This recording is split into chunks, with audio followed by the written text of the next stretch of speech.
Welcome, everyone, and welcome to another episode of Color with Purpose. And today's topic, we're going to be talking about navigating love's storms, conflict resolution in relationships. So that's what we're going to be focused on today. I'm your host.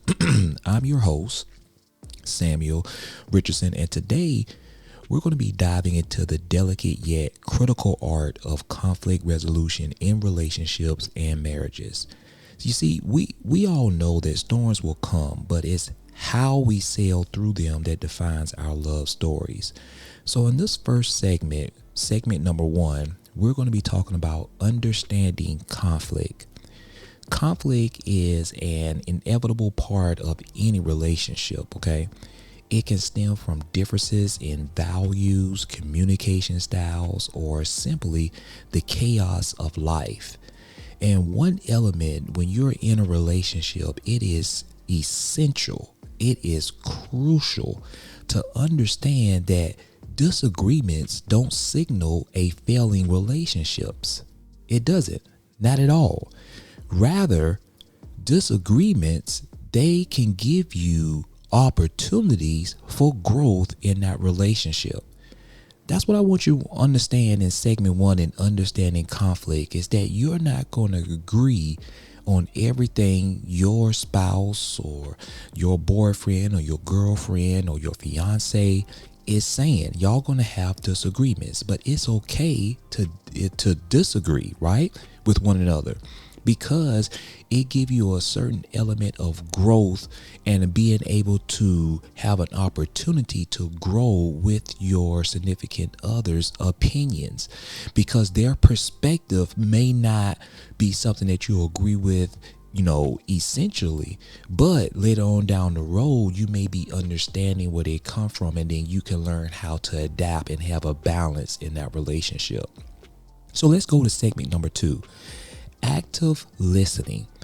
The first step in resolving conflicts constructively is active listening. That's one of my favorite ones, active listening, because if you're not an active listener and you're not listening to what your partner is saying, then you're always going to be going through roadblocks in your relationship.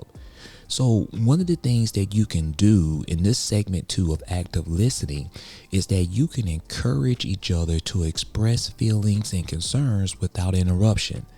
This shows respect and allows both parties to feel heard. So that's very important. Let's go to segment number three. Choose your battles. Choose your battles. Have you ever heard the expression of choosing your battles wisely? Not every issue is worth a full-blown argument. Some things can be let go.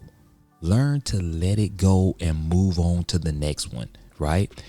Learning to differentiate between major and minor concerns in your relationship can save a lot of emotional energy.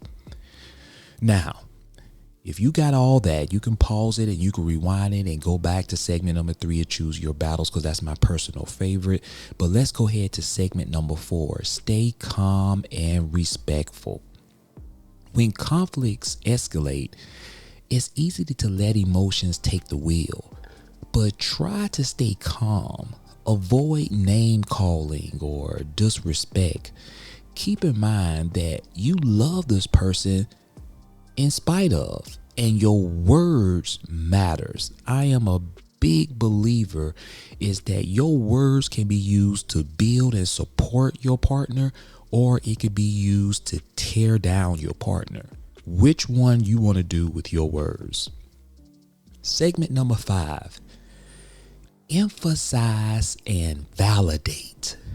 Emphasize and validate. Put yourself in your partner's shoes, okay? Try to understand their perspective. Even if you don't agree with their perspective initially, It's so very important is to always try to put yourself in their shoes so you can kind of understand or relate at least a little bit, even if it's 10%. Some type of relatability factor is so very important, so that way you can kind of understand a little bit of where they're coming from their perspective. Validation is incredibly powerful. Validation, a simple of just saying this, you know what, baby, I understand how you feel. This right here, that saying those words can go a long way with your partner. It can go a long way in your relationship. It can go a long way in your marriage. Learn to say things that validates your partner's feelings. That's very important. Segment number 6, seek compromise. See, everybody want to be right. And it's not about who's right. It's about learning how to compromise in your relationship. That's what's going to sustain your relationship for the long term. In most conflicts, there's room for compromise. Focus on finding solutions that work for both parties. It's not about winning, but about finding middle ground. And that's where I want you to get at with your relationship with your partner, is learning how to compromise. And compromise is all about finding middle ground. Segment number 7, timeouts. No, you're not a child, and I understand that. But let me kind of briefly explain what I mean about timeouts. If emotions are running too high and a productive conversation seems impossible, it's okay to call, you know what, timeout on the play, timeout on this situation. Let's have a timeout, because what you don't want to do is allow your emotions to get the best of you. You know, your voice start escalating, and you know, when your voice start escalating, your partner can tune your words out. Learn how to take a break, cool off, and if you can, come back to the discussion when you're both in a better headspace, okay? Segment number 8, and this is our final one before our conclusion. Professional help. Sometimes conflicts run deep, and it's okay to seek professional guidance if you and your partner can't do that yourselves. Couples therapy or counseling can provide valuable tools for addressing complex issues that spiral out of control.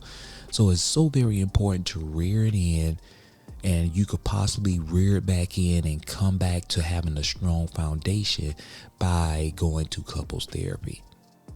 Now, in my conclusion, I want you to understand that conflict is a natural part of love's journey, but it doesn't have to be a destructive force.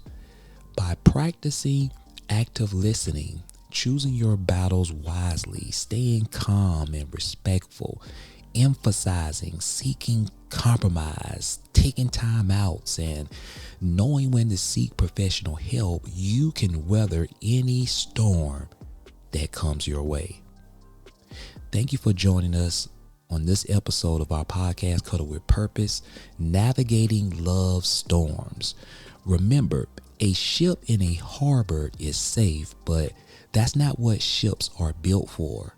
Embrace the storms, resolve conflicts with love, and sail towards a stronger, more resilient relationship. Until next time, take care and keep loving.